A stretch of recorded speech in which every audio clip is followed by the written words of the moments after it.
My works are inspired by nature and music. I capture the emotional and intellectual energy in my vision through a process of structured serendipity. That means that I set up the circumstances that culminate in serendipitous events. These events result in color, form, motion, and surface, impossible to create with the typical tools and painting techniques used by most artists. For me, abstract painting isn't an isolated genre to be singularly approached. Rather, it is, at its very core, derived from life itself. My works focus on capturing moments in time, moments that go beyond subject matter. I prefer this over illustration. My desire is to evoke within the observer an opportunity to connect with their own inner sensibilities and experiences. If you look in my studio or at my art, they all seem to be their own individual creations. I know some artists, the art looks very similar as you look around the room, but for me, hopefully people know it's my art, my signature, and my expression, but they all seem to be very individual.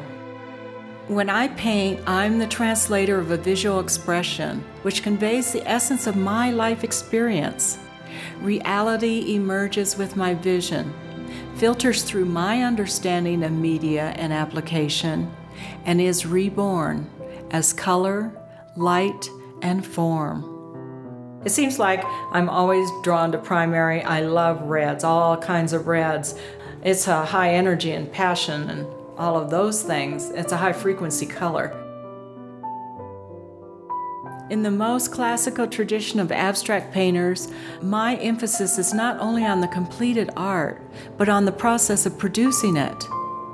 I'm going beyond decoration and storytelling, or even capturing and preserving images or illustrating concepts. And I'm producing what on the surface strives for impact through beauty, yet beneath manipulates unconscious emotions and accesses inner psyches.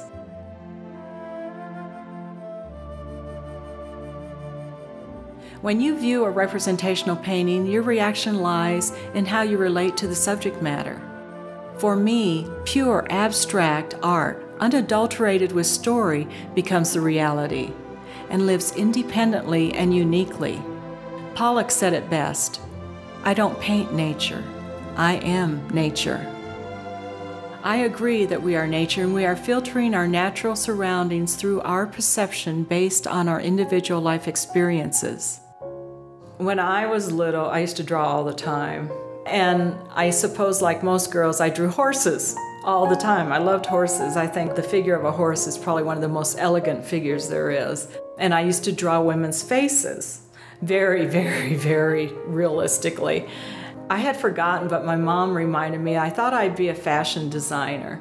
And that came out of a naive idea of the art world because my family, we never went to a museum, we never went to an art gallery. What happened for me was babies and working and marriage and all of that. And then because of the business I'd started, I had the luxury to explore some of the things I wanted to do as a young person. And in Santa Fe, you do meet all kinds of levels of artist and sophistication about art. When I'm painting, it's like a meditation. You're asking for guidance. I remember I came into my studio and I looked at a painting. I was doing these forms at that time. I looked at the painting and I saw past, present, and future. I was like suspended in time. It was an amazing feeling of love. That just being completely surrounded by love. And there wasn't any fear then of dying or anything like that. You just knew that everything's perfect. And so when I do my work, I don't think about that so much anymore as I think of joy, wanting the paintings to be joyful when the person approaches them, and understanding that we are a vibrational electrical entity, that color is vibrational, has an effect on our physiology, whether we consciously know it or not. I don't want to manipulate the person, but I want to give them something that makes them feel good